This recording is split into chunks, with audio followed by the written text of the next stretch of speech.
Assalamualaikum warahmatullahi wabarakatuh.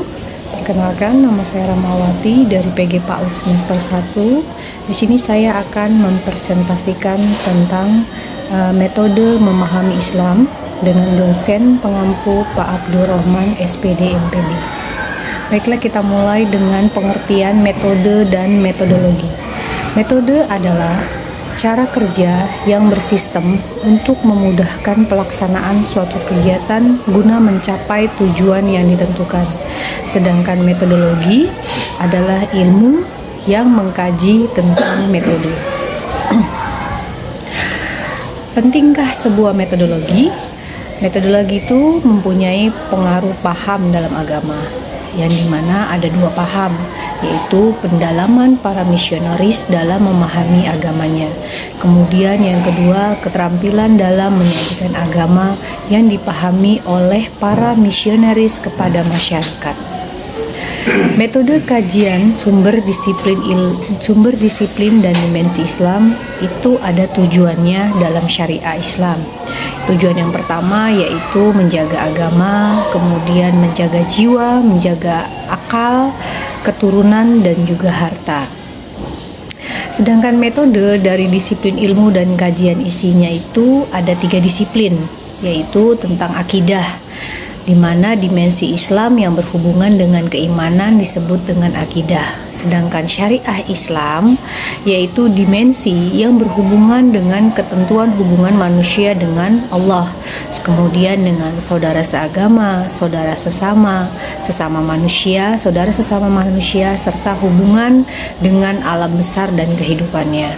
Dan yang ketiga yaitu akhlak, dimensi Islam yang membicarakan baik buruknya suatu perbuatan baik secara parsial maupun kooperatif. Selanjutnya adalah metode kajian Al-Quran dan sejarah Islam. Di sini menurut ahli dari Dr. Ali Syari Atiada itu ada 2 metode fundamental untuk memahami Islam secara benar. Yang pertama yaitu pengkajian Al-Qurannya, kemudian juga pengkajian dari sejarah Islamnya. Metode kajian teks secara integral. Pengkajian Al-Quran harus dilakukan secara integral dan tidak bisa secara parsial, serta berkaitan dengan hal-hal yang berupa dari ada sebab, kemudian ada syarat, ada penghalang, penjabaran, pengecualian, dan juga pembatasan serta pembahasannya. Metode kajian secara Islam itu ajaran Islam bersifat normatif, namun tidak semua aturan normatif itu dapat diaktualisasikan dan dioperasionalkan secara praktis. Tetapi untuk sampai pada tataran praktis, kadang perlu proses pengkajian yang ditopang oleh berbagai aspek kehidupan. Sedangkan ada lagi metode kajian fenomena. Dalam Al-Quran banyak ayat yang mengangkat fenomena alam yang dapat dipahami dengan kajian kealamannya. Pemahaman terhadap alam memerlukan bimbingan Al-Quran. Di sini ada metode tipologi. Apa yang dimaksud dengan metode tipologi? Yaitu merupakan sebuah metode yang dipakai secara luas di Eropa untuk mengetahui dan memahami manusia. Dan metode tipologi ini ada 2 ciri. Yang pertama yaitu mengidentifikasi 5 aspek agama, kemudian membandingkan kelima aspek tersebut dengan aspek agama lain. Apa yang dimaksud dengan 5 aspek agama? Yang pertama yaitu Tuhan dari masing-masing agama, kemudian Rasul atau Nabi dari masing-masing agama, kitab suci dari masing-masing agama, situasi kemunculan Nabi dari masing-masing agama, dan juga individu pilihan yang dilahirkan dari setiap agama. Ada 5 langkah metode tipologi dalam Islam. Yang pertama itu memahami Allah, tema-tema tentang keesaan dan keadilannya. Kemudian yang kedua, memahami Islam dengan mempelajari Al-Quran. Yang ketiga, Islam dengan mempelajari pribadi Nabi Muhammad bin Abdullah. Kemudian yang keempat, meneliti suasana dan situasi di mana Nabi Muhammad bangkit. Dan yang terakhir, yang kelima, memahami Islam dengan mempelajari kader-kader nabi-nabi yang terkemuka.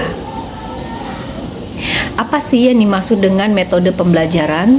Metode pembelajaran Islam tidak hanya pada kajian teks dan mempertontonkan keindahan konsep Islam sebatas wacana, melainkan harus mencakup pembinaan, kemudian penalaran, perenungan, penghayatan, dan juga pengamalan.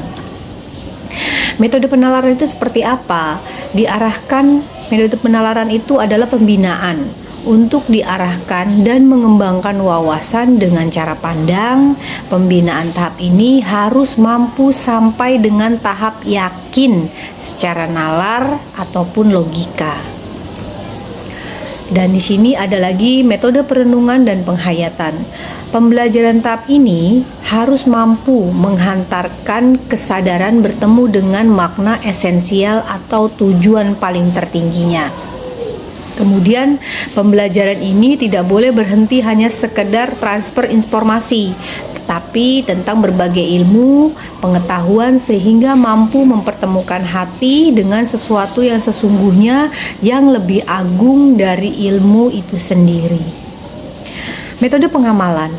Pembelajaran Islam harus mampu mendorong amal, karena itu perlu disertai dengan program-program amal yang diarahkan untuk pembinaan dalam pembiasaan. Dan kesimpulan saya tentang metode dalam Islam adalah metode adalah cara kerja yang bersistem untuk memudahkan pelaksanaan suatu kegiatan guna mencapai tujuan yang diinginkan. Sedangkan metodologi itu adalah ilmu yang mengkaji dengan berbagai macam metode-metode yang tadi saya sebutkan, yaitu ada metode penalaran, kajian Islam, berbagai macam metode. Kemudian pembelajaran Islam itu sebenarnya memang harus mendorong amal, karena itu perlu disertai dengan program-program amal yang diarahkan untuk pembinaan dan pembiasaan. Baiklah, terima kasih Pak Abdul atas presentasi saya metode dalam Islam. Apabila ada kekurangan dalam presentasi saya mohon maaf. Wabillahi taufik.